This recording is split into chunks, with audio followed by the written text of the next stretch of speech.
Leal Fonseca, ingeniero de Sistemas y Computación de la Universidad de los Andes, magíster en Ingeniería de Sistemas y Computación de la Universidad de los Andes, director del Centro para la Excelencia en el Aprendizaje de la Universidad EAFIT. Se ha desempeñado como consultor para diversas organizaciones relacionadas con temas de TIC y educación, exgerente de proyecto y asesor del Proyecto Nacional de Uso de Medios y TIC en Educación Superior del Ministerio de Educación Nacional de Colombia. Ha hecho parte del Comité Asesor del Informe Horizon para Iberoamérica, de la Comisión de Expertos de Virtual Educa y del Comité de Especialistas del Instituto Ibertic de la Organización de Estados Iberoamericanos. Ha sido profesor de la Universidad EAFIT, Universidad de La Sabana, Universidad Pontificia Bolivariana y Universidad del Valle. Profesor de planta del Departamento de Ingeniería de Sistemas y Computación, así como investigador en el Laboratorio de Investigación y Desarrollo sobre Informática en Educación de la Universidad de los Andes. Investigador y asesor del Grupo de Investigación, Desarrollo e Innovación sobre TIC de la Universidad EAFIT. Áreas de trabajo e investigación: uso de las TIC en la educación, incorporación de TIC e innovación, planeación estratégica para e-learning, diseño instruccional. Tengan todos y todas muy buenos días. El proyecto de educación virtual de la Universidad del Atlántico les da la bienvenida a la tercera edición de Cafecito con las TIC. Estos espacios de interacción con expertos nacionales e internacionales acerca de las tecnologías aplicadas a la educación que hemos generado para dar cumplimiento a nuestra misión de fortalecer las competencias digitales de los docentes de la Universidad del Atlántico.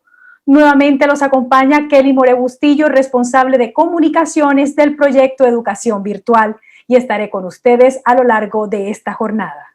En la mañana de hoy tendremos la charla Identificando innovaciones educativas en la universidad a cargo del conferencista Diego Leal Fonseca y que será moderada por Angélica González Jaramillo, docente acompañante de facultad del proyecto de Educación Virtual. Queremos agradecer al profesorado de nuestra institución por la gran aceptación a este tipo de encuentros académicos y especialmente a quienes respondieron a nuestra convocatoria y se encuentran en sala. Extendemos además un afectuoso saludo a nuestras audiencias que están conectadas a través de la página de Facebook del Proyecto de Educación Virtual. Gracias una vez más por el apoyo.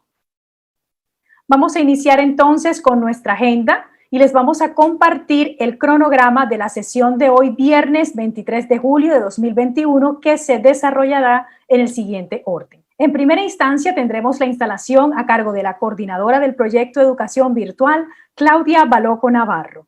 Seguidamente iniciaremos con la charla Identificando innovaciones educativas en la universidad, a cargo del conferencista Diego Leal Fonseca de la Universidad EAFIT. Luego vamos a dar paso a la sesión de preguntas y respuestas que será moderada por la docente acompañante de facultad, Angélica González Jaramillo. Ella es integrante del área pedagógica del proyecto Educación Virtual de la Universidad del Atlántico. Y finalizaremos este espacio de interacción facilitando a nuestro cuerpo docente en sala el formulario de registro de asistencia. A continuación, con ustedes, vamos a tener la instalación de nuestra actividad a cargo de la profesora Claudia Baloco Navarro, quien es la coordinadora del proyecto de Educación Virtual. Adelante, profesora Claudia. Muchas gracias, Kelly. Estimados docentes, estudiantes, equipo del proyecto de Educación Virtual, reciban todos un cordial saludo de bienvenida y un saludo muy especial a nuestro invitado en el día de hoy, el profesor investigador Diego Leal Fonseca. Una vez más nos reunimos en torno a temas de las tecnologías de información y comunicación, hoy con el concepto de innovación en educación. Es así como la innovación en educación es un camino por recorrer, es una oportunidad para la institución y una alternativa para toda esta labor docente que tenemos los docentes y por supuesto también los estudiantes. Como afirma un investigador Huberman, la innovación es una mejora que se puede medir, es deliberada, duradera y no ocurre con frecuencia. Es así como en educación, la innovación es relativa al contexto, de manera que las prácticas que son nuevas en nuestra institución se consideran innovación, ya sea que se hayan implementado en otras instituciones. Desde el proyecto de educación virtual entendemos la innovación como un intento de transformar los espacios de formación, generando internamente dentro de esas políticas necesarias para el correcto uso y la apropiación de las tecnologías de la información y la comunicación, el aumento en la calidad, la cobertura, la pertinencia en la educación de la Universidad del Atlántico. El tema de hoy que trabajará o nos compartirá el ingeniero Diego, identificando innovaciones educativas en la universidad, es una gran oportunidad para que compartamos experiencias, estrategias y prácticas, y espero sea un enlace para avanzar en un trabajo colaborativo y también con el reconocimiento de las diferencias entre nuestras instituciones, para poder socializar esas trayectorias en el ámbito de la educación superior, y más aún que nos sirva esta charla como referencia para identificar nuestras experiencias en innovación en educación, tal vez no reconocemos. Es posible que en la Universidad del Atlántico lo estemos haciendo desde hace mucho tiempo y tal vez no las identificamos como tal, y puede ser una realidad incuestionable. Reflexionar acerca de esto será muy importante a partir de este espacio. Es así como a partir de las experiencias queremos comprender que ya se ha iniciado una transformación en los docentes, en los administrativos y en el personal de apoyo de toda la institución, y esos logros relativos a los aspectos tanto pedagógicos como comunicativos, organizacionales y tecnológicos, que son la base de nuestra unidad de educación virtual, se muestren en nuestro desempeño, y así poder también evidenciarlos con toda una comunidad a partir de todas estas referencias que nos puede mostrar hoy el investigador Diego Leal en su charla. Como en palabras anteriores, es nuestra pretensión que a partir de estos espacios se inicie la creación de comunidades de aprendizaje que nos permita mantener esos contactos activos entre charla y charla, y de alguna forma surja la cooperación mutua que se debe presentar en todas las actividades académicas que nosotros trabajamos. Estamos muy complacidos de contar con la participación del profesor Diego como conferencista, y agradecemos, por supuesto, la participación de todos los docentes de la Universidad del Atlántico en este espacio. Cedo entonces el micrófono a nuestro invitado especial, y ya Kelly nos informará qué hacemos. Muchas gracias. Gracias a usted, profesora Claudia. Y bueno, una vez instalado nuestro cafecito con las TIC de manera oficial, arrancamos con la presentación que hemos preparado de nuestro conferencista. Compañeros, demos paso a su video de presentación.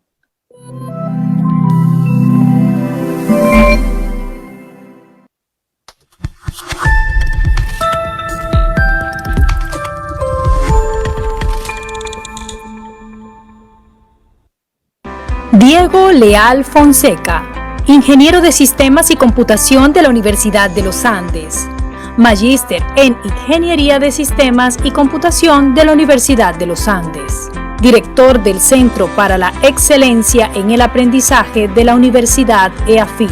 Se ha desempeñado como consultor para diversas organizaciones relacionadas con temas de TIC y educación, exgerente de proyecto y asesor del Proyecto Nacional de Uso de Medios y TIC en Educación Superior del Ministerio de Educación Nacional de Colombia. Ha hecho parte del Comité Asesor del Informe Horizon para Iberoamérica, de la Comisión de Expertos de Virtual Educa y del Comité de Especialistas del Instituto Ibertic de la Organización de Estados Iberoamericanos. Ha sido profesor de la Universidad EAFIT, Universidad de La Sabana, Universidad Pontificia Bolivariana y Universidad del Valle. Profesor de planta del Departamento de Ingeniería de Sistemas y Computación, así como investigador en el Laboratorio de Investigación y Desarrollo sobre Informática en Educación de la Universidad de los Andes. investigador y asesor del Grupo de Investigación, Desarrollo e Innovación sobre TIC de la Universidad EAFIT. Áreas de trabajo e investigación: uso de las TIC en la educación, incorporación de TIC e innovación, planeación estratégica para e-learning, diseño instruccional.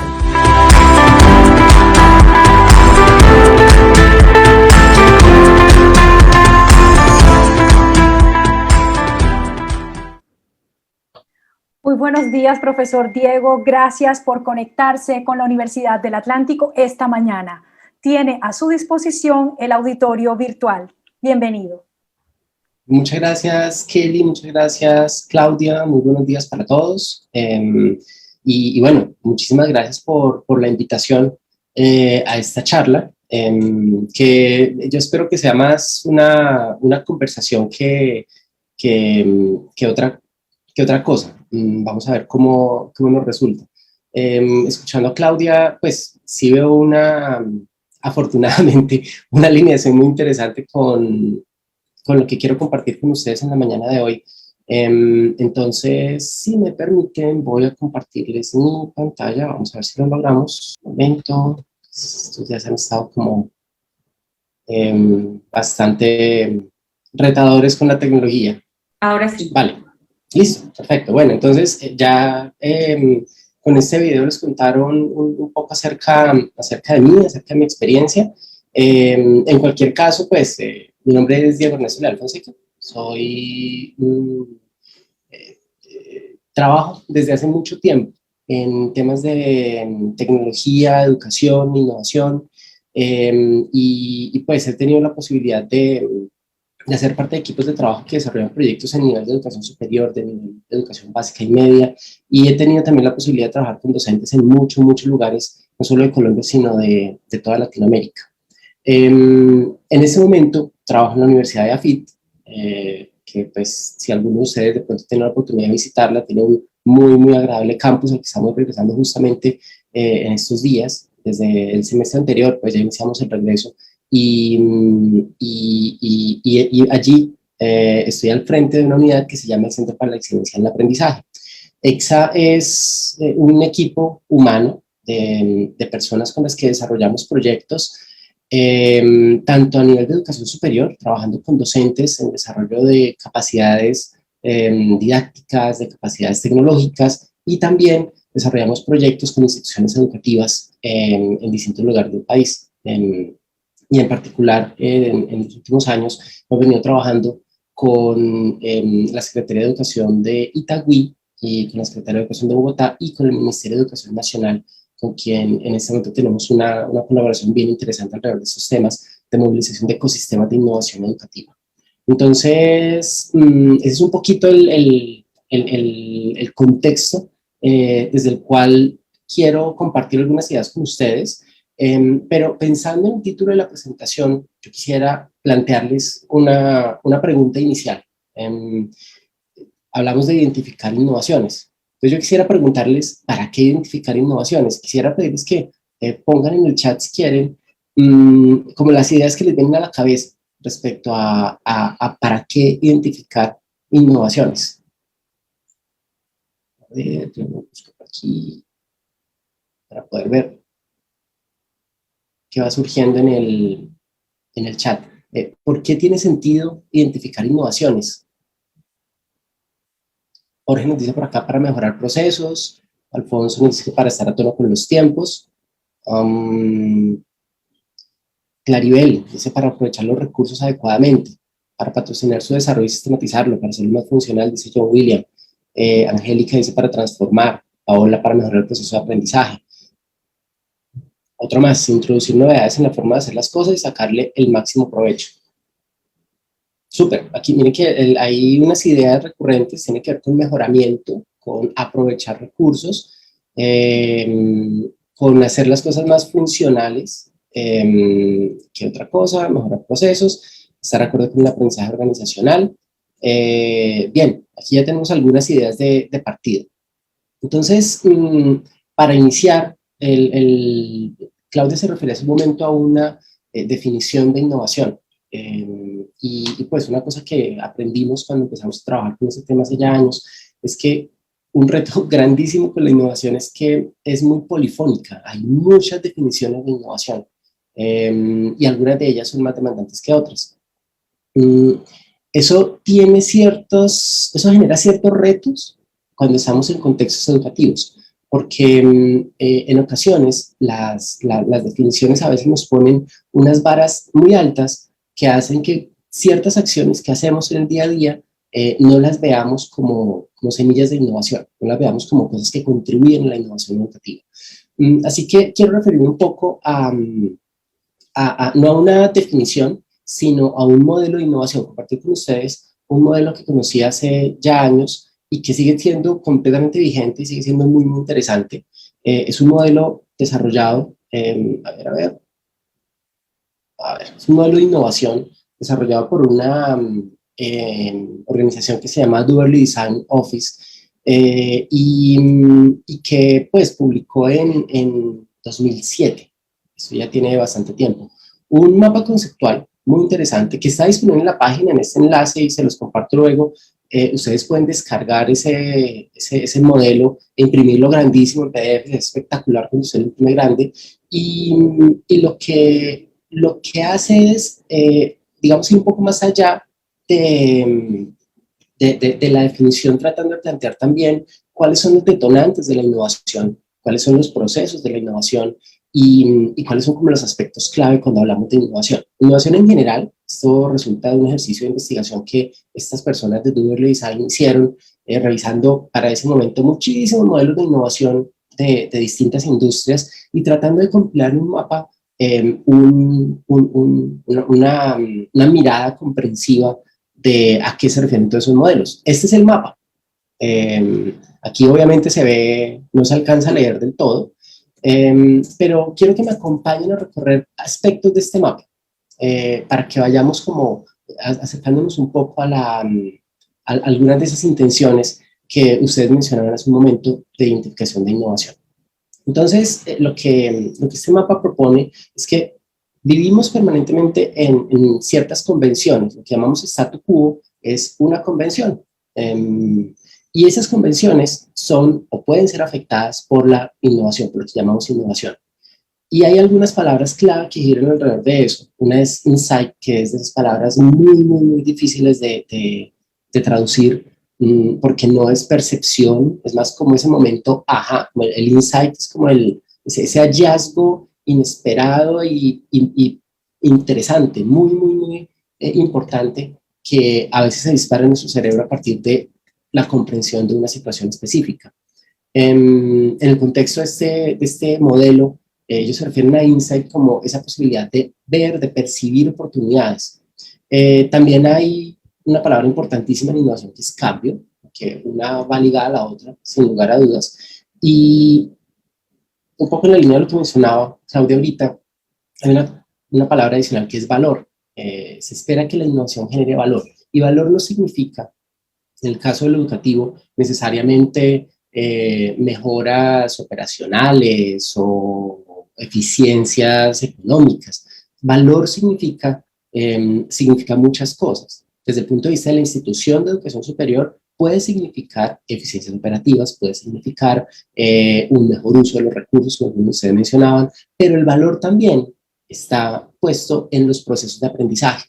Cuando logramos que los estudiantes no necesariamente aprendan más rápido, es muy cuestionable la idea de que si lo hacemos de una manera diferente la gente aprende más rápido, pero si logramos que las personas aprendan mejor, si a través de mecanismos de innovación educativa, si a través de ejercicios de diseño instruccional, podemos ayudar a las personas a entender mejor ciertos fenómenos, a entender mejor ciertas disciplinas y a reducir, por ejemplo, la pérdida, a mejorar los niveles de comprensión, a asegurar las trayectorias y la graduación oportuna, pues eso es un valor importante. Entonces, la innovación educativa en realidad se conecta en el contexto de educación superior con asuntos que pasan por nivel de aula, pero que también nos llevan al nivel organizacional.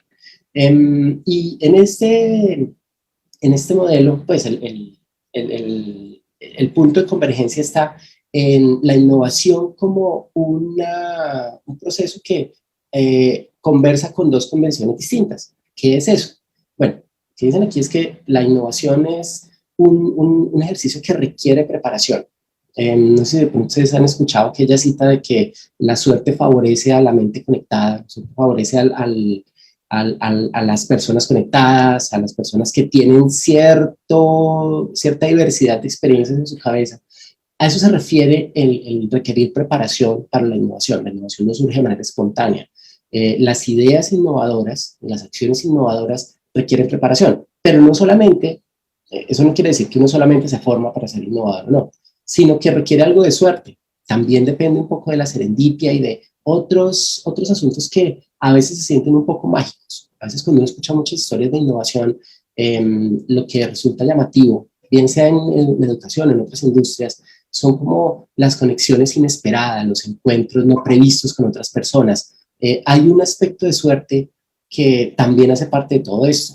El asistir a una conferencia, el conocer una experiencia, el escuchar, el encontrarse en un aula con un estudiante que nos disparó ideas que antes no teníamos. Todo eso es parte un poquito de ese ejercicio de suerte. También requiere inversión, el tener la cabeza enfocada hacia un problema específico. Y pues la preparación no significa necesariamente, no conecta, digamos, con asuntos disciplinares, sino con estar dispuesto para. Entonces, la innovación requiere preparación y esa preparación ayuda con el insight, con el ver oportunidades, ver una oportunidad de agregar valor a un proceso o de hacer las cosas de una manera diferente.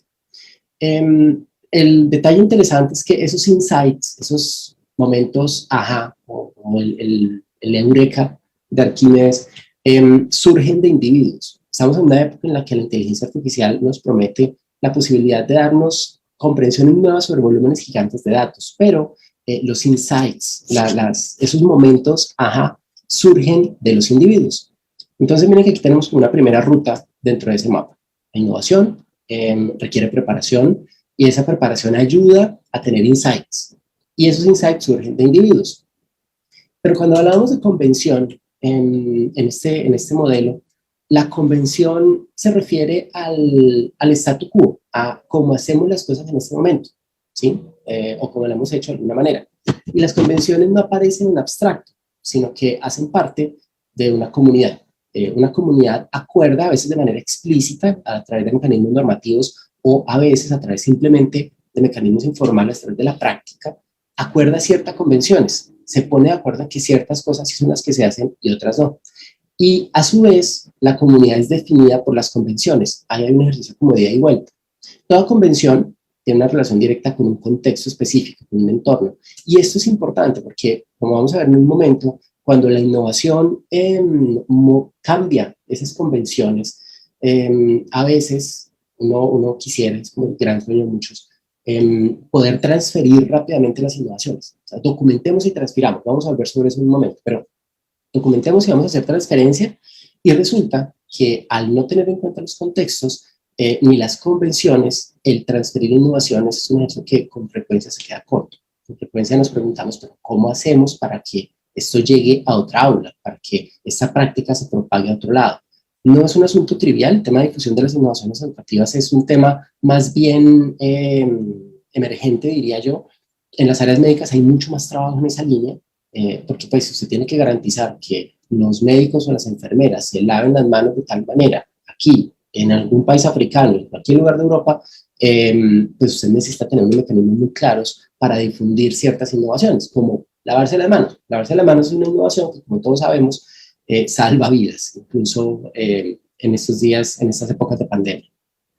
Entonces, bueno, tenemos una comunidad que tiene una convención y que esa convención existe en un contexto.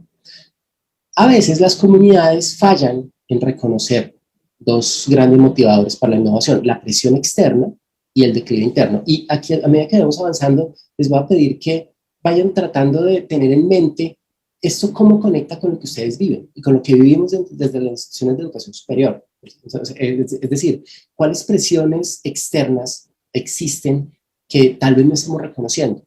¿Cuáles declives, decaimientos, decadencias, si se quiere, aunque la palabra no es tan chévere, internas están ocurriendo, pueden estar ocurriendo, que no estemos reconociendo? Como ustedes ven ahí en el mapa, tanto la presión como esos declives internos generan amenazas de largo plazo para cualquier convención, porque la hace insostenible. Y cuando usted tiene esa presión y ese declive, inevitablemente llega un momento en el que esas cosas conducen a un cambio. Entonces, para poner ejemplos de nuestro contexto, el cambio en la normatividad que propone el decreto 1330 y la resolución 21795 del Ministerio de Educación, pues son una presión externa. Y si nosotros no reconocemos esa presión y no cambiamos e innovamos a tiempo para atender las demandas, vamos a dejar comprometidos procesos de continuidad de nuestros programas académicos. ¿Qué cosas internas pueden haber? Eso ya es más difícil decir, aquí hay un ejemplo concreto de eso, pero por ejemplo, imaginen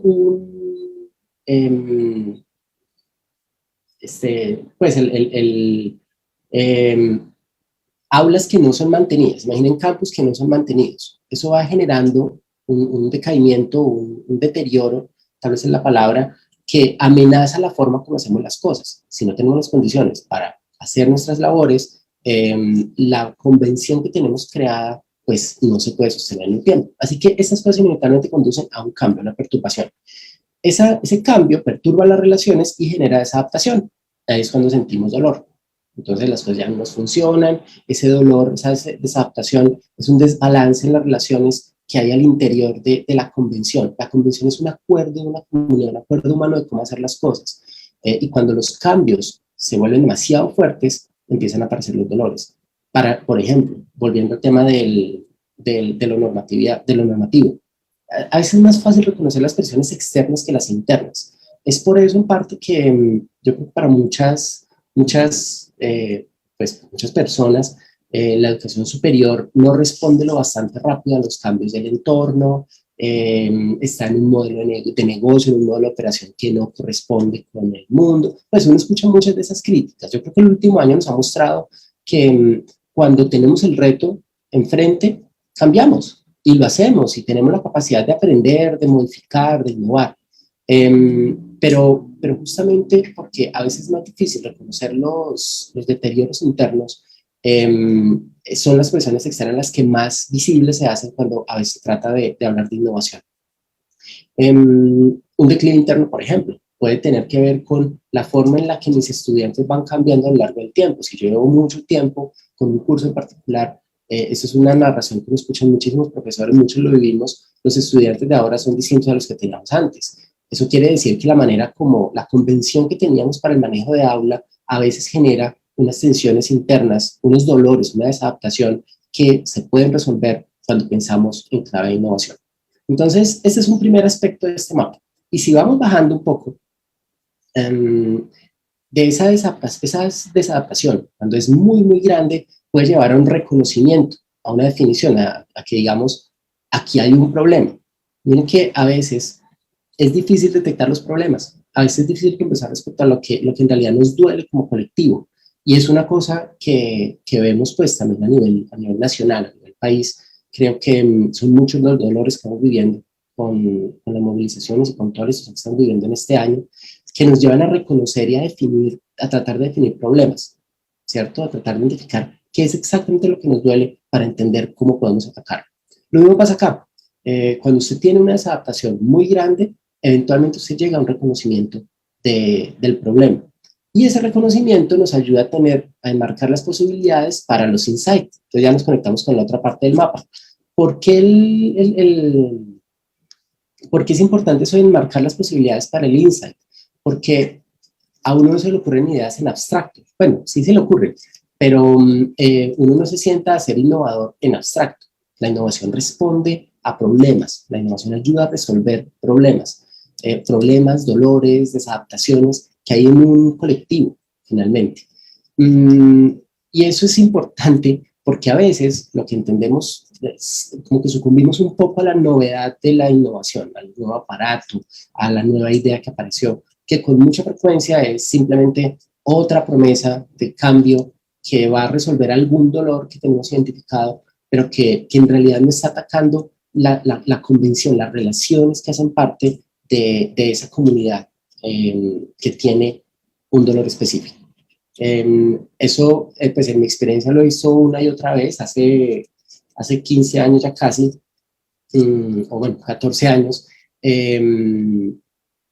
Second Life iba a transformar completamente el mundo y era la respuesta para un montón de asuntos de la educación. Y no fue así. Más recientemente no, entonces la realidad virtual, la realidad aumentada, eso es lo que va a transformar. Puede que cambie algunas cosas sin lugar a dudas, pero cuando dejamos por fuera los factores humanos que les estoy mencionando, es muy difícil que la innovación prospere. Y afortunadamente nos faltan ideas, no nos faltan iniciativas, pero lo que es raro ver es que prosperen. Claro, también mencionaba eso al inicio. Se espera que una innovación permanezca, que sea persistente.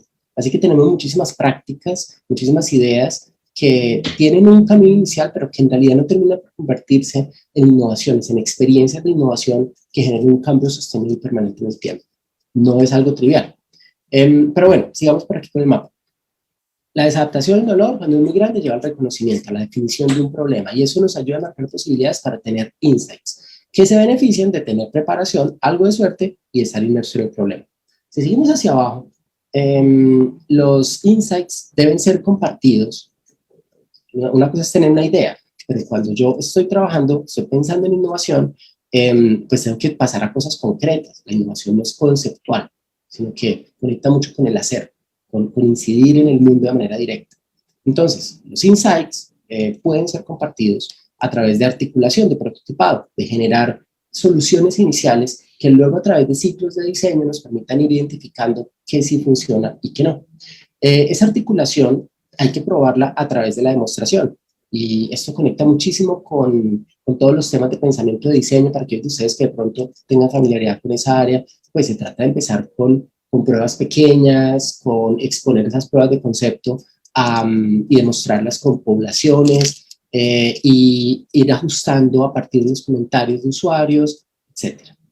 Esos son procesos de diseño que aplican para cosas que se pueden hacer en el aula, solo que a veces, no a veces, eso es una cosa que pues con los docentes se ve muchísimo. Los docentes están experimentando, muchísimos de ellos de manera permanente, están tratando de hacer cosas de manera diferente, bien sea con el uso de tecnología, con el uso de ciertas prácticas, cambiando las metodologías, y lo que hacen es un ejercicio como este, hacen un pequeño prototipo, lo ponen a prueba. Si no funciona, muchos de ellos se ajustan, pues, y eso es lo que aparece por acá.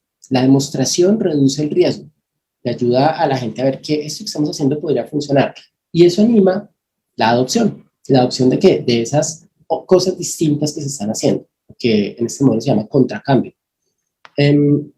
Y esa adopción puede reformar las relaciones, creando finalmente una adaptación, y una adaptación representa una ganancia de valor. Valor, como les decía hace un momento, también tiene una mirada muy diversa. El valor puede entenderse en muchísimas cosas muy diferentes.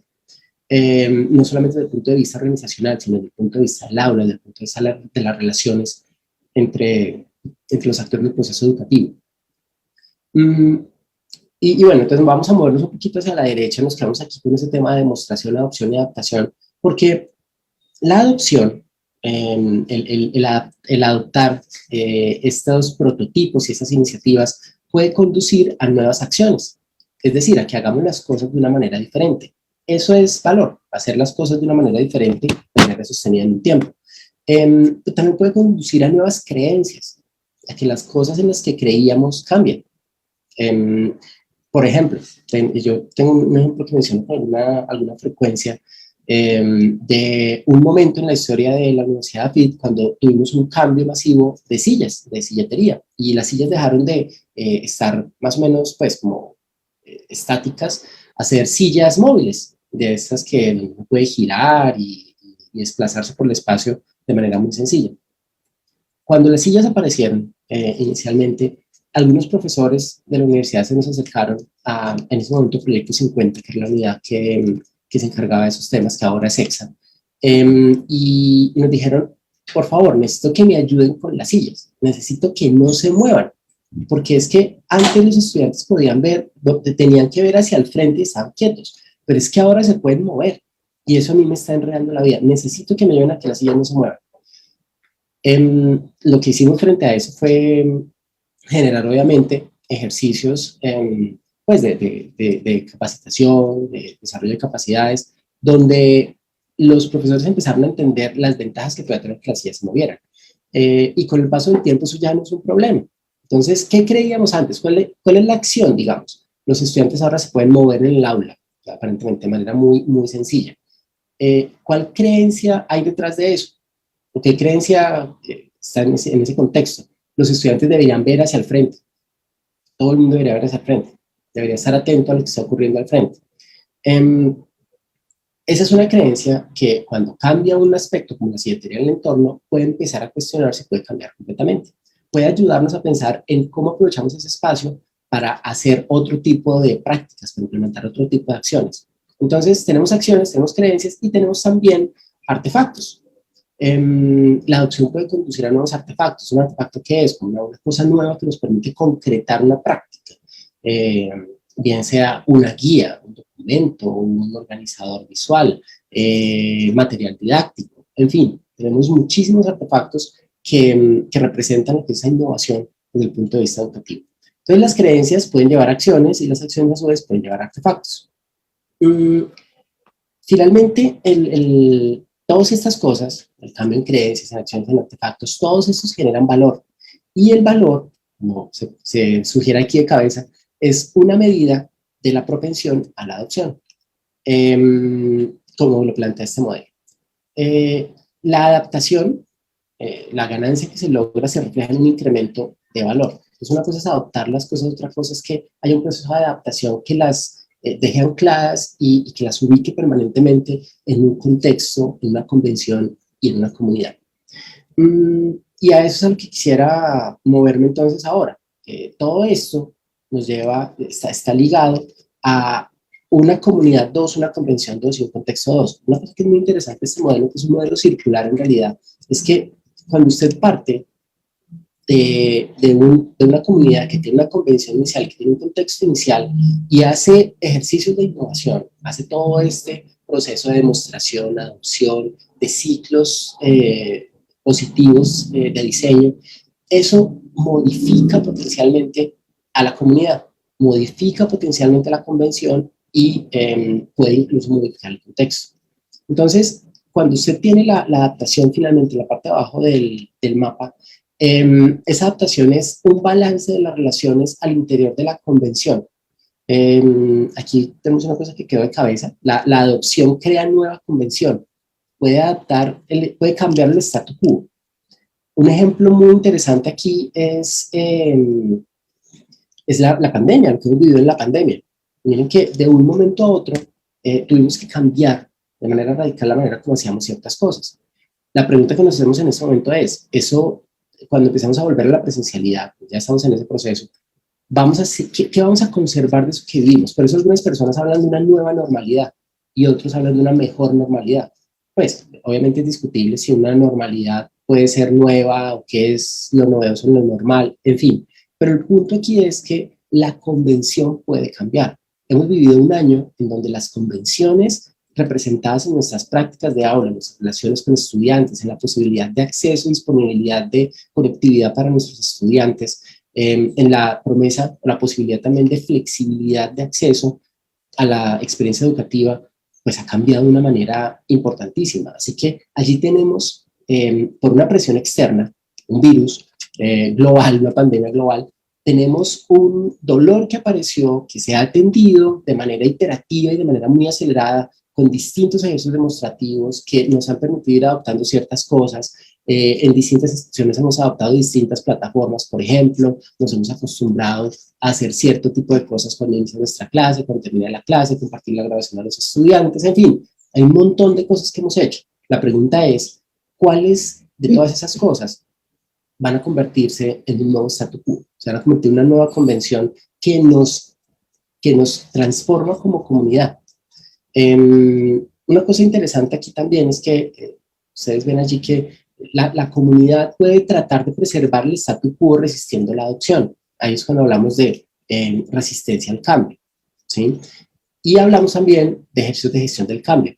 Eso no está incluido dentro de este mapa necesariamente, pero la gestión del cambio sí se vuelve un aspecto fundamental para tratar de entender cuáles son las renuncias y los dolores generados por las renuncias que tenemos que hacer a ideas, a creencias, a acciones, a artefactos. Miren, por ejemplo, cuando hay un cambio en una plataforma institucional, lo que estamos haciendo es cambiar un artefacto que nos ayudaba a hacer cierto tipo de procesos, que soportaba ciertas acciones. Cuando tenemos un artefacto diferente, obviamente salimos de nuestra zona de confort y tenemos que aprender cosas distintas. Eso, ahí es donde se vuelve importantísima la gestión del cambio. Y con los estudiantes pasa lo mismo. Nosotros escuchamos muchos casos de profesores que nos dicen, es que yo quiero hacer cosas distintas, pero mis estudiantes lo que me dicen es que ellos están aquí es para que el profesor les dé clase. Entonces miren que el tema de la resistencia, de preservar un statu quo, puede existir también en la comunidad de estudiantes, pasa en la comunidad de docentes, pasa en cualquier comunidad. Como que el mensaje también aquí es, este es un proceso normal, eso pasa. Solo tenemos que entender qué ocurre, por qué ocurre y tratar de gestionar. Entonces esta nueva comunidad, este nuevo statu quo y este nuevo contexto conectan finalmente, pues son un cambio en el anterior, pero cuando se estabilizan, se convierten otra vez en el inicio del mapa. Entonces, eso es lo que a mí me parece muy interesante de todo este ejercicio. Esta adaptación, aquí también falta ese azulito, cuando ustedes ven el mapa completo, ustedes ven que la flecha continúa. Entonces, la adaptación sigue su camino y después de que se completa la adaptación, puede empezar a generarse otra vez declive y puede empezar a generarse otra vez presiones externas. Las presiones externas siempre van a aparecer, pero eso es un asunto circular. Entonces, ese también es un aspecto bien importante de lo que se entiende por innovación, porque la innovación no solamente aquí está un artefacto, una nueva cosa y fin, sino que tiende a estar en permanente evolución. Cuando logra afianzarse ciertos tipos de innovaciones que logran afianzarse en una comunidad, pueden llevar a que se haga más propenso el movimiento y la generación de nuevas innovaciones. El aspecto de comunidad es importantísimo acá. En el caso de AFIT, por ejemplo, si bien desde el Centro para la Excelencia en el Aprendizaje nosotros prestamos un apoyo muy decidido cuando empezó la pandemia, también fue muy interesante ver, al igual que muchas otras universidades e instituciones, la emergencia de esos colectivos docentes que se empezaron a apoyar entre sí para entender cómo usar Teams, en otros lugares cómo usar Zoom, y cómo mantener en contacto con los estudiantes, y qué puedo usar como rompehielo cuando se conectan, y qué hago con las cámaras apagadas, en fin. Me parece importantísimo resaltar el tema de comunidad porque este es un ejercicio de construcción colectiva que altera comunidades, que altera colectivos. Entonces, bueno, ese es, digamos, un paso muy rápido por este modelo, que ustedes luego pueden revisar con más calma, como les digo, es un mapa muy interesante, tiene muchísima información adicional a lo que les estoy contando aquí, tiene una riqueza muy grande que le dispara a uno ideas. Entonces, digamos, llegando hasta aquí, yo quisiera que pensemos en ejemplos de presiones externas. Quisiera invitarlos a que nuevamente en el chat escriban, qué posibles ejemplos de presiones externas perciben ustedes en la práctica que están desarrollando en este momento, en la labor que están desarrollando en este momento, bien sea como equipos de apoyo a la producción de contenido educativo virtual, o bien sea como docentes. ¿Qué presiones, qué ejemplos de presiones pueden imaginar? El tiempo, nos dice Angélica, el tiempo es una enorme presión externa. Y de hecho hay un aspecto por ahí en el mapa que habla justamente que cuando la presión se vuelve muy grande, como que empieza a generarse una necesidad de mayor eficiencia. Hay que hacer más con menos. Creo que eso lo vivimos todos de manera recurrente. Eso suele alterar la disponibilidad de variedad en experiencias y pues el tema de la variedad es clave para poder tener insights, exponerse a experiencias diversas, muy diferentes, ayuda a generar insights y es un factor importantísimo de innovación. Entonces ahí el tiempo es particularmente retador en este caso. La revolución tecnológica de cuarta generación, nos dice Roger, tal vez los temas de cuarta revolución industrial, con toda la emergencia de inteligencia artificial. Esa es una presión gigantesca, no solamente desde el punto de vista formativo, sino también en cuanto a la oferta que generamos para nuestro entorno, sino también en relación con las capacidades internas que tenemos que desarrollar como instituciones. Los usuarios, la experiencia de los usuarios, dicen Alfonso y María Eugenia. Leopoldo obviamente menciona la pandemia. La pandemia es de las presiones externas más importantes que hemos vivido como sector en las últimas décadas. Y María Eugenia también habla aquí de la falta de conectividad de algunos estudiantes por su situación económica o por el lugar donde viven. Este tema, no solo del acceso, sino de las dificultades reales de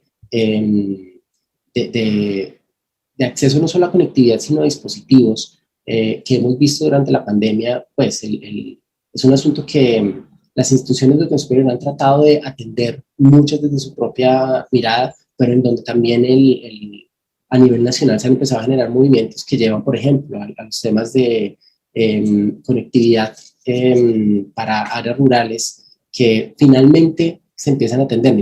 Fue necesaria una pandemia para hacer evidentes esas grandes brechas y pues una decisión importante de inversión para empezar a avanzar hacia allá. Todos esperamos que este tipo de cosas empiecen a resolver, pero sin duda ese tema es una presión importante a la hora de pensar en nuestra práctica y en cómo podemos hacer innovación. La competencia internacional, dice Claribel, y la presión del gobierno exigiendo resultados académicos, dice Rafael, los cambios geopolíticos y culturales basados en unos dispositivos inteligentes, dice por acá Roger. Listo, todas esas son presiones externas. Ahora, pensemos también en cuáles son esos declives, esos deterioros internos que ustedes pueden percibir. ¿Qué cosas? Ese es más difícil, ese es un poco más difícil porque se nos vuelve parte del paisaje, pero ven ustedes declives o deterioros internos. Dice por aquí Edgardo, la infraestructura. Ese es un tema importantísimo. Importantísimo. Creo que la pandemia también fue un campanazo de alerta para muchísimas instituciones en relación con la infraestructura con la que contaban. Tal vez ese es uno de los más importantes. Yo no sé si en relación tal vez con el tiempo, yo me atrevería pronto a poner como un deterioro, si se quiere, el cansancio. Estamos cada vez más cansados de lo que ha sido este año muy largo de pandemia y eso obviamente empieza a generar un desgaste. Estamos cansados no solamente los estudiantes, no solamente los profesores, sino los estudiantes también. Hay un nivel de angustia gigante con todos los temas de movilización. Seguramente ustedes recordarán haber visto algunos de las percepciones que aparecían de parte de los estudiantes y muchos de ellos decían, y no solo los estudiantes, escuchamos también los profesores, como una angustia muy grande por la incertidumbre frente a la avalancha de información. Demasiadas cosas pasando, demasiadas redes sociales, demasiada información que no sabemos si es cierta o no es cierta y una angustia permanente por lo que puede ocurrir después. Eso es un deterioro y yo creo que está como en los dos niveles, ¿cierto? Tanto en presión externa como en deterioro interno. Y les mencionaba también que hay desadaptaciones, dolores en nuestro entorno e insights, oportunidades que percibimos. Entonces quisiera pasar de los dolores. Por aquí en el chat siguen mencionando a Angélica, hablando de las múltiples ocupaciones, de Claribel mencionando que estamos emocionalmente golpeados y ese sí, eso puede llevar a una afectación de la salud mental, como menciona Samira. Así que pues tenemos todos esos aspectos. Hay algunas oportunidades que perciben como insights, o sea, que se digan, aquí yo pienso que, o yo ya estoy haciendo tal cosa para cambiar las relaciones en mi aula, o para usar otras metodologías, o para usar otro tipo de dispositivos, apoyos, qué sé yo. Hay insights como más en clave de oportunidad que ustedes hayan vivido en esta etapa y que quisieran compartir. Ese también puede ser un poco retador, porque miren que normalmente nuestra atención se suele enfocar en los problemas y logramos hacer una definición de cuáles son los problemas, pero luego las oportunidades a veces cuesta un poco más de trabajo verlas.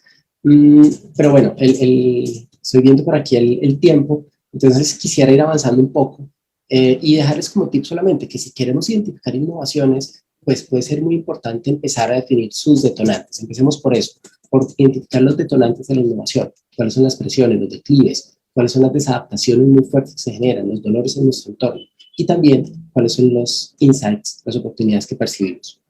Eso me lleva a la segunda cosa que quisiera mencionarles. Hablamos entonces de un modelo de innovación. Ahora quisiera hablar en ese momento de acciones innovadoras. ¿Qué es esto de acciones innovadoras? Esto surge de un trabajo que hicimos con la Secretaría de Educación de Bogotá para colegios en Bogotá en 2017, pero que encontramos que aplica perfectamente para también los ecosistemas de innovación educativa a nivel de educación superior. Bogotá es una ciudad que tiene una tradición muy fuerte en el tema de innovación educativa y tiene unos pues, premios y mecanismos muy, muy definidos y muy, muy robustos para abordar el tema de innovación educativa. Lo que encontramos en este proyecto que hicimos con Bogotá, que tenía como propósito proponer estrategias para la difusión de innovación educativa a nivel de la ciudad, pues pasaba como por tratar de imaginar un embudo de innovación para para la innovación educativa. Entonces, pues, se arranca por una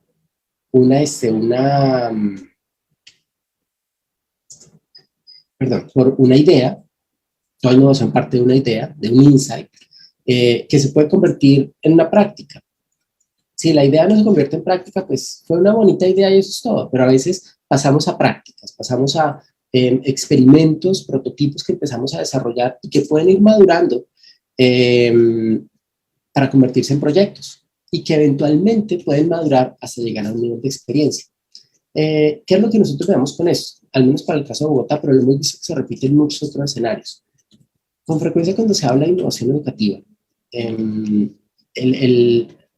y uno pone definición, pone, digamos, términos de referencia para convocatorias, ese tipo de cosas, nos estamos refiriendo es al extremo derecho del embudo, a las experiencias. Entonces, si ustedes ven muchas convocatorias, dicen, para que la experiencia se entienda como innovadora, debe tener una evaluación de resultados, debe mostrar que ha sido probada, documentada, sistematizada. Y eso significa, de alguna manera, que todo lo que está antes en el embudo pues no se entiende como innovación. Lo que encontramos en el trabajo que hicimos con docentes de Bogotá es que eso generaba un bajo nivel de reconocimiento de las propias acciones innovadoras. Y eso lo hemos visto en muchísimos otros territorios y lo hemos visto con muchísimos profesores también de educación superior. Ay, es que lo que yo hago pues es como que no es innovador. ¿Por qué quiere que presente yo eso allá si esto es lo que yo hago todos los días? Esa frase la hemos escuchado y yo la he escuchado de manera directa en muchísimos profesores. Y es muy interesante porque cuando usted ve lo que el profesor hace, la práctica del profesor, resulta que tiene una riqueza y representa una innovación fantástica.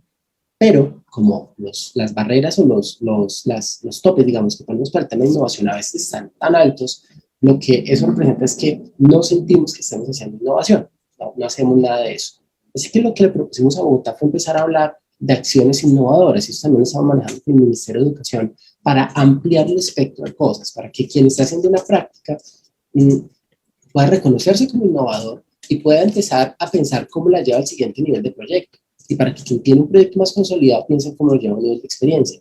Y para que quien tiene una idea entienda cuáles son los mecanismos institucionales y personales que tienen que estar dispuestos para que pueda llegar su idea a un nivel de práctica. Entonces, ese es como un segundo tip. Si usted está pensando en identificar innovaciones, pues tratemos de ampliar el espectro de identificación, pensando en acciones innovadoras, ¿sí? Y eso, ¿por qué puede ser interesante? Me lleva a la tercera parte de la charla, que es que pensemos en compartirles otro ejercicio que hicimos en ese proyecto de Bogotá para diseñar un trayecto de acciones innovadoras. Entonces, hasta el momento hemos hablado de un modelo de innovación que nos deja pistas respecto a los detonantes y respecto a todo el andamiaje de cosas que tiene que ocurrir para que la innovación se afiance. Hablamos de acciones innovadoras y les voy a compartir entonces ahora un trayecto de acciones innovadoras que construimos para la Secretaría de Educación de Bogotá en su momento. ¿Cuál es nuestra observación aquí? Pues que la innovación, como veamos en el modelo, surge de individuos. Los insights, las ideas, las prácticas surgen y son desarrolladas por individuos. hay un ejercicio inicial de generación de la innovación educativa. Y con frecuencia, lo que notamos en el mapeo y en la conversación que teníamos con profesores, de la generación se salta rápidamente la documentación. Necesitamos documentar o sistematizar y con algo de suerte eso retroalimenta nuevos procesos de generación de innovación. Pero con alguna frecuencia también, lo que a veces notamos es que cuando se llega a un momento de documentación de la innovación, de una innovación específica, pues se presume que ya es un proceso terminado. Y como le mencionaba hace un momento, en realidad es un proceso circular. Entonces yo tal vez en la documentación, la sistematización, podría tener la versión más actual o alguna versión, una foto en el tiempo de mi innovación, pero esos ejercicios tendrían que retroalimentar el mismo desarrollo de esa práctica. Lo que notábamos también es que con frecuencia la documentación se salta a la divulgación y que con algo de suerte esto genera ciclos en donde la divulgación alimenta la sistematización y contribuye a la generación, etc. Pero notamos, y esto lo construimos, como les contaba, a partir de un ejercicio con profesores, de levantamiento con profesores, que había una cosa que se quedaba por fuera en este ejercicio y era el reconocimiento más introspectivo, más reflexivo de la innovación. Lo que nos encontramos, como les decía hace un momento, es que las condiciones a veces que están en el entorno hacen que las personas no sientan que están siendo innovadoras. Y no solo que no lo son, sino que no pueden ser. Algunas personas, a veces la resistencia, en realidad conecta con la sensación de yo no soy capaz de, yo no puedo hacer eso. Así ya estén haciendo prácticas interesantes. Entonces, miren que ahí hay un aspecto que nosotros vimos que puede ser fortalecido y también un ejercicio de socialización que antecede los ejercicios más formales de documentación y de sistematización. Curiosamente, como les decía, solamente cuando se documenta y sistematiza es cuando a veces decimos, esto sí es una innovación, pero resulta que todo lo anterior, esos ejercicios más informales y más introspectivos, que nutren la innovación y que permiten llevarla a un nivel de práctica, a un nivel de proyecto y a un nivel de experiencia, son más bien escasos. Eso empezamos a encontrar. La otra cosa que encontramos es que cuando el tema termina en divulgación, con frecuencia termina en bancos. Entonces aquí hay un banco de prácticas o un banco de innovaciones y listo, misión cumplida.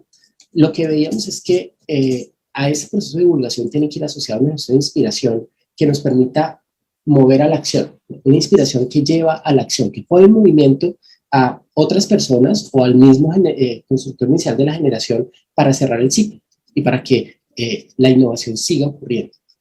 Entonces, de nuevo, esto también es un asunto circular y lo que hacíamos con esto era mezclarlo, como pegarlo un poco, cruzarlo con los niveles que nos mostraba el embudo de innovación.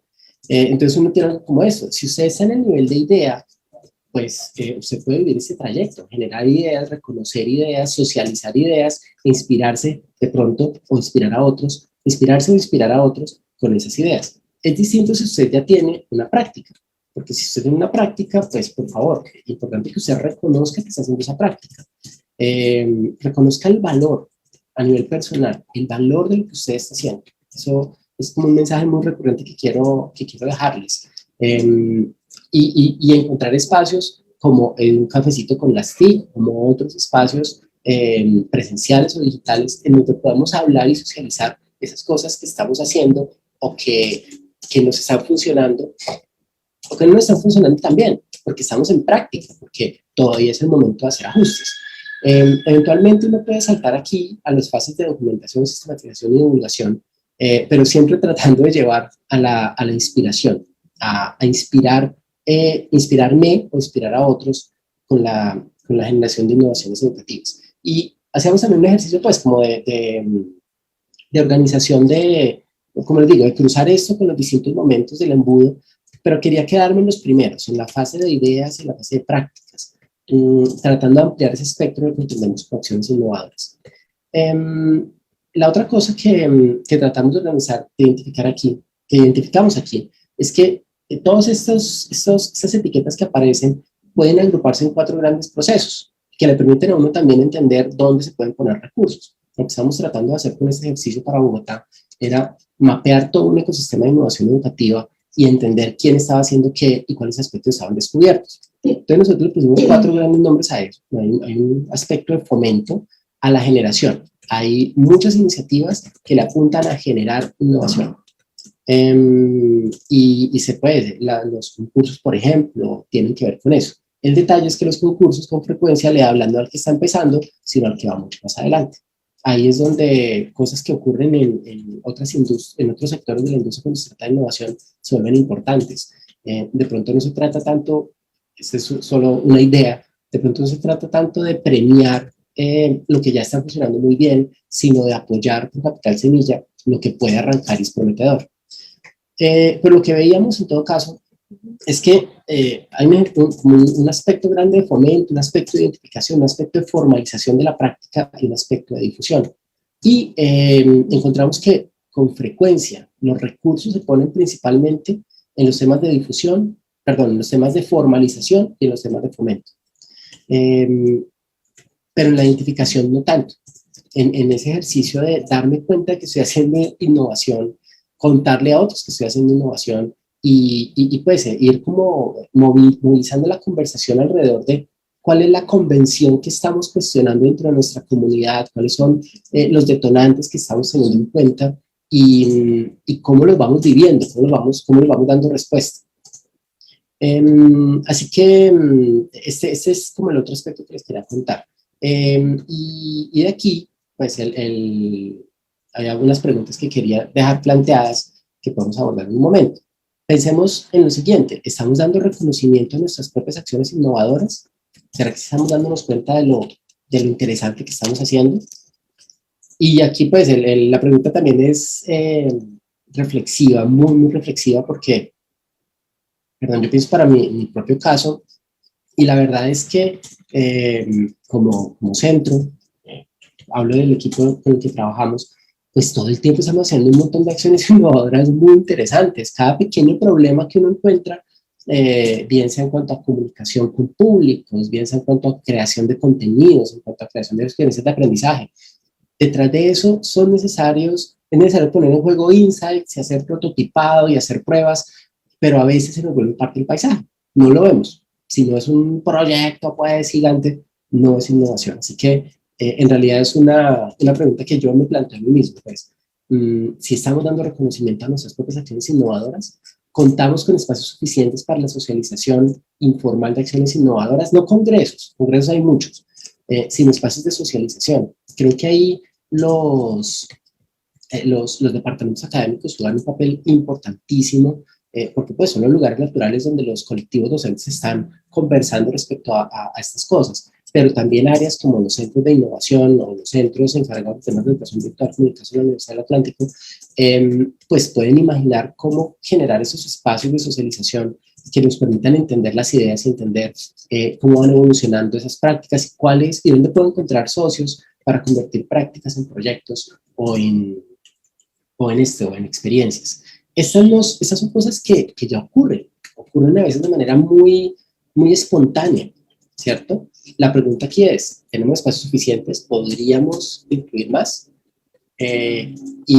Pues eso también tiene que ver obviamente con las disponibilidades de tiempo y los intereses de los distintos tipos de profesores que tenemos en las instituciones. De pronto, con los profesores de cátedra, con sus limitaciones de tiempo, hay un reto mucho más grande a la hora de pensar en esos espacios de socialización. Y la tercera pregunta que quería plantearles ahí es si nos estamos inspirando en este momento con las acciones innovadoras de otros, si estamos abriendo el espacio para que aparezca un poco de suerte, para que aparezca esa inversión que nos deje mejor preparados para tener insights que nos lleven a innovación. Y el tercer tip que aparece aquí es, bueno, si queremos identificar innovaciones, generamos espacios de experiencia y de conversación que nos ayuden a desarrollar criterios. Entonces, digamos que en resumen, 3 ideitas para identificar innovaciones educativas. Una, empecemos por identificar sus detonantes. Si usted logra identificar detonantes, puede empezar a identificar en dónde hay posibles focos de innovación emergente. Otra, ampliemos el espectro de identificación pensando en acciones innovadoras. Y mire que el nombre que tratamos de ponerle a eso fue muy deliberado. No fue, no, es que nuestra definición de innovación ahora va a decir que también las ideas son innovación. Pues no, porque eso es reñir en realidad con unas construcciones conceptuales que existen, que están muy consolidadas en muchos casos y que son muy útiles. Entonces no hablemos de innovación educativa, sino hablemos de acciones innovadoras y pensemos en un espectro más amplio que nos ayuda pues a abrir la conversación. Y finalmente, generemos espacios de experiencia y de conversación que nos ayuden a desarrollar criterio. Esos son como 3 tips que quería entonces compartir ya como redondeando un poco la charla. Si de pronto alguno de ustedes quiere pues profundizar un poco más en este tema, en marzo hicimos una charla para un evento del CESU, pues que organizó la Universidad Javeriana con el Ministerio de Educación Nacional, en el cual tuve una charla que se llama Innovación Pedagógica e Ideas para Avanzar, y que la pueden encontrar en esta dirección que se ve en pantalla, con este código QR. Hay un video y hay también una serie de recursos que de pronto pueden ser de interés para algunos de ustedes, y en esa charla se aborda mucho, pues como tratando de plantear algunas provocaciones, digamos, en cuanto a el qué se innova, cómo se innova, quién innova, cuándo innova, dónde innova, con la situación que estamos viviendo en este momento. También invitarlos a un boletín que tenemos desde EXA, se llama EXA Recomienda. Si quieren estar al tanto de lo más relevante para el presente y futuro del sector, pues allí tenemos una publicación periódica de algunos enlaces, algunas pistas de eventos como este y otro tipo de cosas que pueden ser interesantes para algunos de ustedes. Entonces, otra oportunidad que aparece allí. Quería invitarlos también a una cosa que estoy empezando, casi que en este momento es como el primer espacio público en el cual estoy contando. Si algunos están en Telegram, puede, si quiere, vincularse a este canal que se llama Reaprender, en donde también iremos dejando recursos, ideas e inspiración para aprender en un mundo digital y entender el futuro. Entonces, si es de interés de alguno de ustedes, aquí está el enlace. Y finalmente, pues invitarlos a que, si no lo han hecho, se conecten con el Laboratorio de Innovación Educativa para la Educación Superior COLAB del Ministerio de Educación Nacional. Desde AFI estamos acompañando al Ministerio en ese ejercicio, y pues tenemos allí muchísimo material muy interesante de lo que está ocurriendo en las instituciones de educación superior en términos de innovación educativa. Hay en este momento abierta una convocatoria para la presentación de buenas prácticas de innovación educativa en educación superior. Entonces, en esta dirección ustedes pueden encontrar, pues, conectarse en realidad con la primera cumbre COLAB, con los recursos y con las prácticas que hacen parte, pues, de este ejercicio tan interesante que está movilizando el Ministerio de Educación Nacional desde la Dirección de Fomento de la Educación Superior. Bueno, con eso ya agradecerles por su atención, tratando de cumplir un poquito pasado de tiempo con el espacio para que pasemos a las preguntas, a conversar un poco más. Y bueno, aquí están mis datos de contacto, soy a sus órdenes en lo que pueda colaborar. Muchas gracias por el espacio.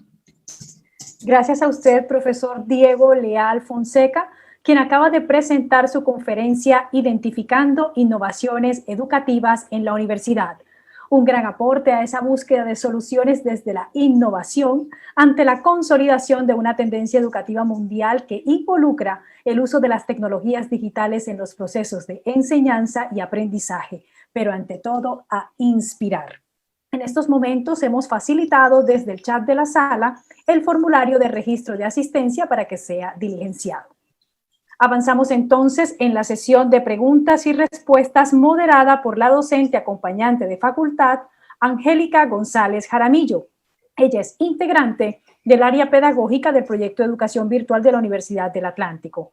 Invitamos al cuerpo docente unido a la sala y especialmente al anterior coordinador del proyecto de educación virtual, Roger Sepúlveda Fernández, a que participe activamente en este ejercicio.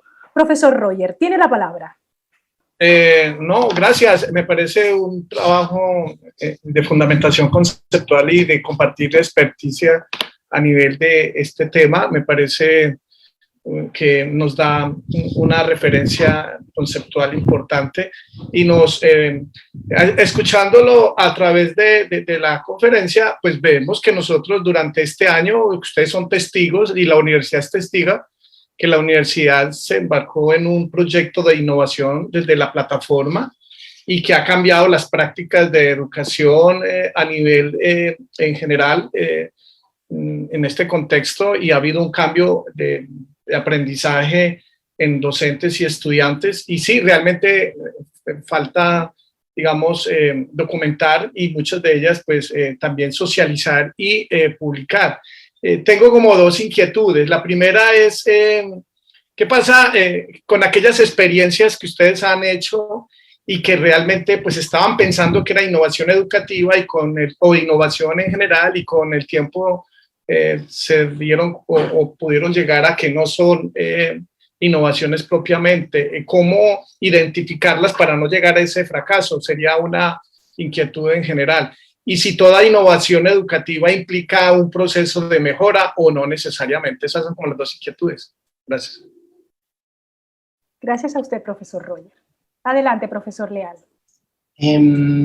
A ver, pues hay un asunto aquí que en realidad aplica no solamente en innovación educativa, sino en general, en emprendimiento y todo, ¿no? Y es que no todos los experimentos salen bien, no todo prospera, como que a veces uno se queda un poco con la mirada de lo que sí funcionó, ¿cierto? Los grandes proyectos que salieron bien, pero de lo que no se habla tanto es de todos los que no funcionaron.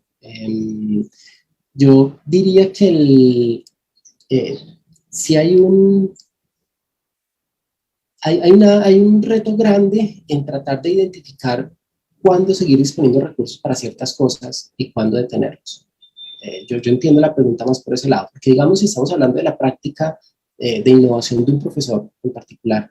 Sí, exactamente, cuando uno está como orientando un proyecto, y cuándo identificar que realmente no va a llevar a un posible, digamos, éxito. Y creo que eso es importante para manejo de recursos. Sí, en esa idea es perfecto.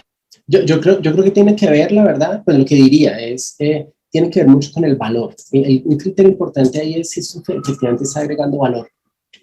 Porque hay muchas cosas, como les decía, que son más, pues chévere hacerlo.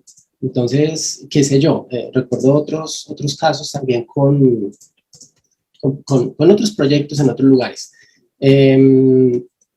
Vamos a formar nuestros profesores para hacer mundos en realidad virtual con Unity. Bueno, ok, listo, bueno, está bien el proyecto. Yo tuve la oportunidad de participar en alguna muestra de los productos de los profesores, y pues les preguntaba a los profesores, oye, ¿cuánto tiempo le tomó a usted eso? Y pues el tiempo de producción era una cosa desmedida, una cosa gigantesca que representa una carga enorme para un profesor que además tiene otro montón de cosas para hacer.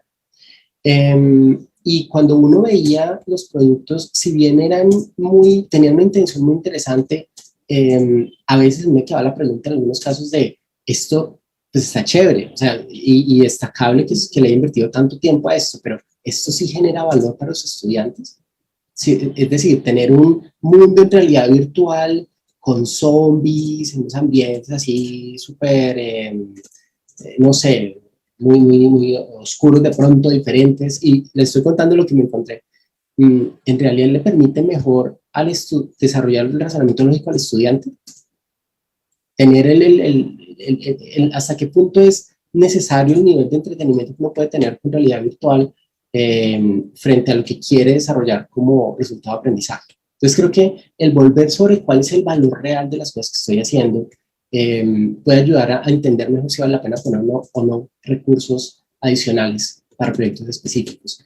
Ahí juega también este fenómeno de la aversión a la pérdida, que algunos de ustedes seguramente también han escuchado. Es este fenómeno muy humano en donde si ya invertimos algo, pues no queremos perder la inversión, entonces lo invertimos un poquito más a ver si sale. Eso pasa en todos los escenarios también. Muchísimas obras públicas corresponden a eso, pues, ¿cómo voy a echar para atrás con esto que ya hice? Pues pongámosle un poquito más a ver si funciona. Y resulta que al final la inversión que se pierde es mucho mayor. Entonces, el pensarlo en términos de valor, de qué es lo que usted efectivamente quiere lograr y si hay formas más efectivas de hacerlo desde el punto de vista de uso de recursos que son tan escasos, creo que puede ser un criterio importante. Valor desde el punto de vista de aprendizaje, que se logra en la experiencia del estudiante, sobre todo cuando hablamos de este tipo de innovaciones a nivel de aula.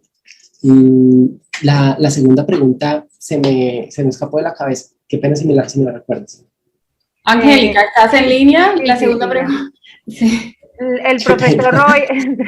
Creo que el profesor Alberto Redondo quiere... Sí, señor. Aquí hay otra pregunta del profe Alberto Redondo y él le hace una pregunta de cuando se habla de sistematización, ¿se hace desde el punto de vista de datos y hechos o desde el proceso sociohistórico de experiencias de los individuos y colectividad que interactúan con los resultados del proceso de innovación? Esa es una pregunta bien importante porque con frecuencia lo que nosotros nos encontramos en los estudios que hicimos es que los ejercicios de sistematización provienen de un interés por transferir, ¿cierto? Entonces, con frecuencia tienen un foco muy puesto en el algoritmo, en el proceso, en el procedimiento. ¿Cómo es que usted hace la práctica? Cuénteme cómo hace la práctica para que la podamos transferir a otro lado. Y con frecuencia también dejan por fuera esos aspectos más etnográficos que remiten justamente a los temas que les mencionaba el modelo inicial, a los aspectos de comunidad, de convención, de contexto, que son decisivos para que, pues para la emergencia de una innovación, también para que la innovación se afiance. Entonces, cuando mencionamos aquí sistematización, nos estamos refiriendo a esa mirada un poco más comprensiva, que eso puede limitar las posibilidades de difusión de la innovación, puede ser, pero definitivamente es importante el tenerlo en cuenta, no solamente los aspectos cuantitativos, si se quiere, o los hechos, pues, sino lo que resulta en esas miradas mucho más antropológicas. Definitivamente ese es el foco que le ponemos a esa idea de sistematización. Gracias, profe Diego. El profe John nos hace otra pregunta, nos hace una intervención. Lógicamente, muchos docentes han identificado mecanismos para enriquecer su labor en medio de la modalidad remota que nos hemos visto obligados a establecer a partir del confinamiento, pero mantener esos mecanismos cuando regresemos a la presencialidad puede ser problemático tanto por la modalidad educativa como por la misma disposición que tengan los estudiantes en su readaptación. Pregunta: ¿qué pautas metodológicas se deben tener en cuenta para adaptar esas innovaciones identificadas en la virtualidad y adaptarlas en un eventual regreso a la presencialidad? Pues obviamente, como el profesor John lo menciona, pues son muchos los mecanismos que se han puesto en marcha en este tiempo para enriquecer las experiencias de aprendizaje con las modalidades remotas. Hay algunos que puede ser fácil llevar de vuelta al aula, otros no tanto. Qué sé yo, si pensamos, alguien lo mencionaba también, el uso de herramientas colaborativas como MindMeister, como Kahoot, etc. El mismo Menti. Pues estos son mecanismos que funcionan bien en digital cuando todo el mundo se ha sentado frente a un computador, pero en un aula puede ser mucho más retador por razones de conectividad, por razones de disponibilidad de dispositivos, por muchas razones.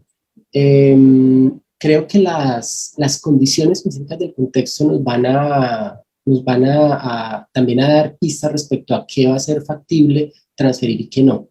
Yo pienso que pues no me aventuraría tal vez a hablar a proponer pautas metodológicas, pero sí me parece importante el abordar el proceso como un ejercicio de construcción con los estudiantes, de acuerdo frente a esa comunidad que también existe en el aula de clase. Recuerden, siempre estamos hablando, partimos de una comunidad que tiene una convención y tenemos una buena oportunidad para hablar en esa comunidad de aula que tenemos, cuál es la convención que tenemos, cuál es el contexto nuevo al que estamos volviendo y empezar a identificar entre todos cuáles son las cosas que efectivamente podemos conservar cuáles son susceptibles de ser adaptadas.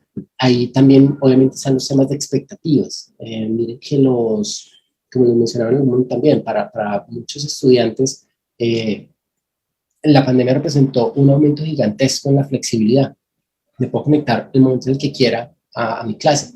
Así que la expectativa de tener ese nivel de acceso depende obviamente no solamente del profesor, sino también de las condiciones institucionales. Así que creo que es clave como abordarlo como una conversación en realidad. Como poder tener muy claro cuáles son las apuestas institucionales que se van haciendo y qué posibilitan. Para el caso de AFIT, por ejemplo, desde el año pasado se hizo una inversión importante para dotar a todas las aulas con micrófonos y con cámaras para poder tener metodologías HyFlex, metodologías combinadas en cualquier aula. Y eso significa que si en este momento un estudiante no puede asistir por razones de salud, pues igual se podría conectar a su clase a través de Teams, que es la herramienta que nosotros utilizamos. Así que, digamos, podemos pensar en conservar el tema digital y tratar de articularlo con presencial porque hay unos dispositivos que lo facilitan. Si yo no tengo esos dispositivos, pues tengo que entonces entrar a otro tipo de ajustes que pueden pasar, por ejemplo, por el desarrollo de algunas actividades asincrónicas que pueda desarrollar el estudiante que no va a estar conectado a mi clase o que no va a venir, que no va a ser conectado porque no podemos estar conectados por alguna razón, y que tampoco de pronto va a ser en la presencialidad por razones de salud, de comorbilidad, pues yo creo que todavía estamos muy, aunque vamos mucho mejor, todavía estamos en este periodo de pandemia en donde cualquier cosa puede pasar y donde creo que la clave es la flexibilidad y esa conversación con todos los actores para entender qué es posible adaptar, qué es posible conservar, qué es necesario, no solo posible, sino que es necesario conservar, porque en realidad representa un valor agregado a las experiencias de aprendizaje. Gracias, profesor Diego. Bueno, profe, a mí me surge una pregunta respecto a todo lo que usted nos ha contado, y es qué consejo nos da a nosotros los docentes que estamos inmersos en este cambio y en este proceso como de traer innovaciones y de reconocer que nuestras innovaciones sí son valiosas e importantes. ¿Cómo hacer frente a estos contextos que son renuentes o resistentes a los cambios para que nuestras innovaciones o nuestras acciones de innovación puedan hacer su recorrido que usted nos propone? Esa es una pregunta también pues muy importante, muy importante y que nosotros también estamos tratando de resolver, la verdad. Porque pues digamos, desde lo conceptual yo podría decir, no, sí, claro, es que miren, hay varias metodologías que puntean los temas de gestión del cambio, entonces usted usa ADKAR, puede pensar en esto, aquello, y pues sí, eso funciona desde el punto de vista conceptual, pero a la hora de implementar, a la hora de trabajar con las comunidades, los retos son mucho más grandes y obviamente están ligados directamente a las culturas institucionales. Una cosa que yo escuché hace tiempo que nunca olvidé, de una persona que ya murió, es que el detalle con la gestión, el detalle con la resistencia al cambio es que la gente no se resiste al cambio, sino que se resiste a la pérdida. ¿A la pérdida de qué? A la pérdida de las cosas que tenía antes. Si yo tenía cierta cosa en tal plataforma que permitía hacer no sé qué, ahora ya no lo voy a tener porque me la actualizaron. Lo que me duele no es que el cambio me duela, lo que me duele es no tener eso que me facilitaba la vida de pronto, ¿sí? Y cuando uno logra identificar esos dolores, esas pérdidas, y empezar a hacerlas visibles, pero también a contraponerlas con las ventajas y los beneficios que ahora vamos a tener con las cosas nuevas que vamos a hacer, de pronto ya hay una pista interesante. A mí me ayudó mucho pensar en que no estamos resistiéndonos al cambio, sino nos estamos resistiendo a la pérdida, porque no nos gusta perder, que cada pérdida para los humanos representa un duelo. Nosotros estamos también, alguien mencionaba en el chat, creo que Roger, que habían estado en un proceso de cambio de plataformas. Nosotros también vimos eso en EAFIT y es que pues no es una cosa trivial, o sea, estamos cambiando plataformas que llevaban casi 20 años en servicio. Cuando uno, imagínense que usted tuviera qué cosas, cuáles hábitos ha desarrollado usted a lo largo de 20 años en relación con las herramientas que utiliza. Muchísimos. Obviamente es muy difícil decir, ahora vamos a hacerlo de una manera completamente distinta. Así la interfaz sea más linda, así, pues uno puede tener como muchas ventajas desde el punto de vista funcional, pero efectivamente hay una pérdida. Y si hay una pérdida, debe haber un duelo. Yo recuerdo el TEC de Monterrey, el vicerrector de transformación del modelo educativo, nos contaba acerca de ejercicios muy, muy bonitos, muy simbólicos que habían hecho con sus docentes, que nosotros pues hemos tenido ganas de implementar, pero la pandemia se nos atravesó y no pudimos llegar allá después de lo que les escuchamos. Él nos contaba que como parte del proceso de transformación del TEC, del modelo TEC 21, habían hecho un ejercicio con todos los profesores, les cuento rapidísimo, o sea, le habían dado a cada profesor un plato de cerámica y cada profesor lo había decorado. Era como, aquí está una representación simbólica de lo que es tu práctica, de lo que tú haces en tu aula, de tu ser como profesor. Y luego los habían invitado a todos los profesores a poner los platos de cerámica pintados dentro de un costal y les dieron a todos palos y bates para que destrozaran los platos. Y eso tiene una carga simbólica importantísima, porque es que yo acabo de hacer una representación de lo que es mi práctica y ahora me estás pidiendo que la destruya, pero ese era el ejercicio. Y cuando terminan el ejercicio, sacan todos los pedazos, dicen, ahora vamos a reconstruir, no nuestro propio pedazo, no es nuestro propio plato, sino que vamos a generar cada uno de nosotros, en conjunto, una nueva forma de esto que aparentemente estaba destruido. Y el ejercicio se lo llevaba cada persona para su casa, hasta donde recuerdo. Pero a mí me impactó porque es que se trata justamente de eso, de mostrar que no se trata de dejar todo atrás, sino de retomar las piezas, de retomar lo que todavía nos sirve y reconfigurarlo en formas que antes no nos habíamos imaginado. Y eso nos puede llevar a nuevos espacios de belleza, incluso a nuevas cosas que no solo son estéticas, sino que nos nutren como seres humanos. Así que ese tipo de ejercicios simbólicos pueden ser muy interesantes a la hora de pensar en estos temas de resistencia al cambio.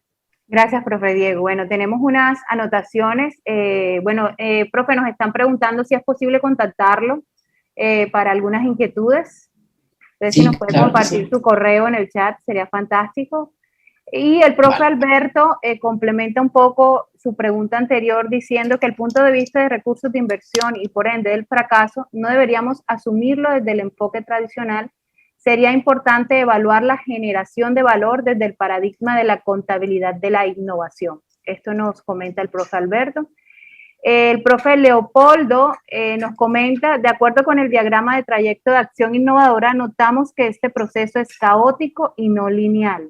Eso implicaría que en el reconocimiento y apropiación de la innovación es necesario sí o sí cumplir con toda la trayectoria de los ítems o solo con la acción e interacción de alguno de ellos.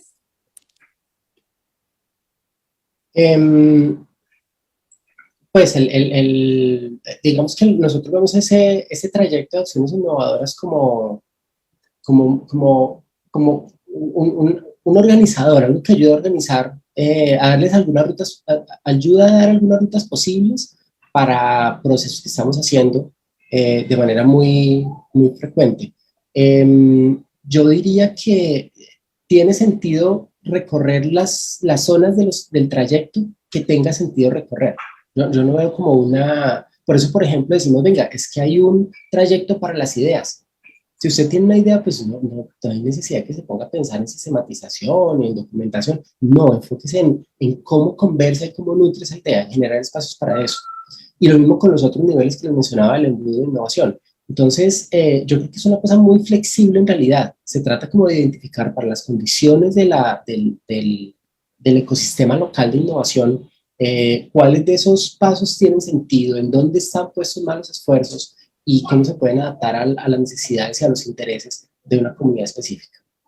Listo, profe. No tenemos más. Bueno, aquí hay una anotación. Solicito que la conferencia esté disponible en la página del proyecto Educación Virtual como material de apoyo para los cursos de Filosofía de las Tecnologías de Innovación Social.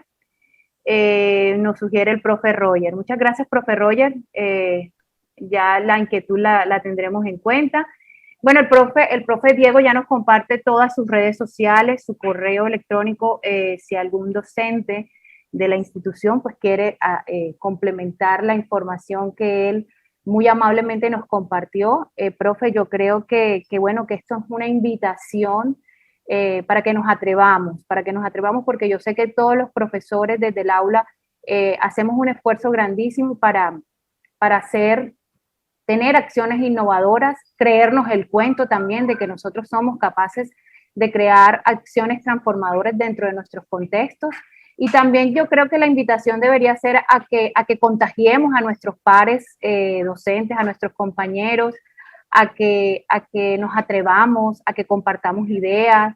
Este año de pandemia también nos ha enseñado un poco a trabajar en equipo, a apoyarnos en el otro. Entonces, muchas gracias, profesor Diego, por todas sus ideas, todos sus aportes, por despejarnos también un poco el camino y la invitación a atrevernos.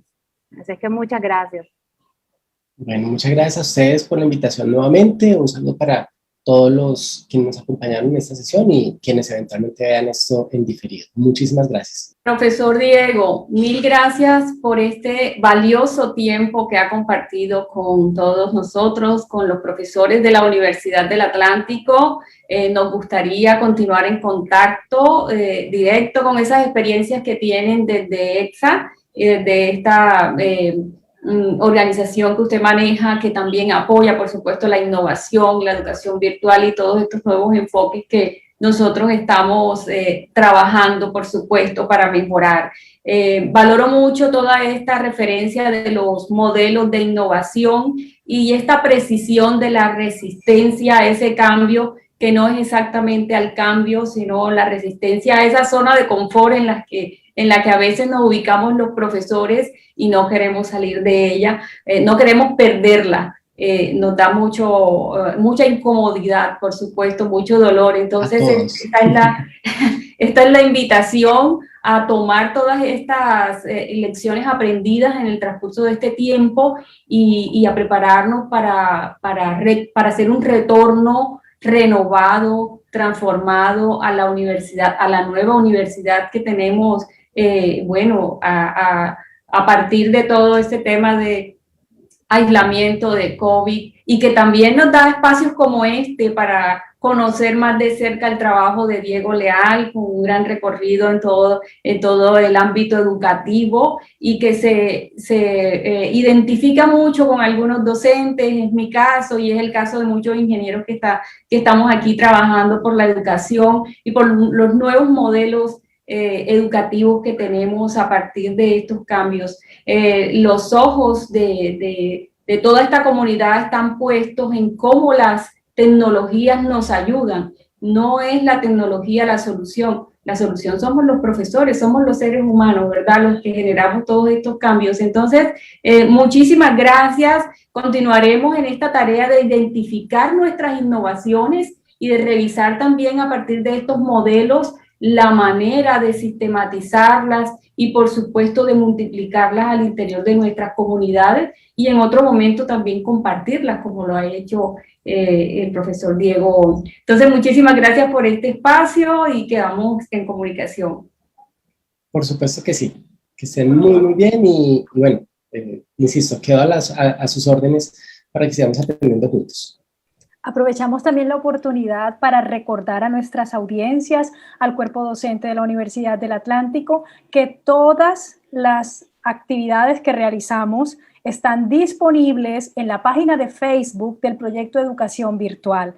La misma dinámica de este proceso, de este en vivo, permite que podamos dejar consignados los videos.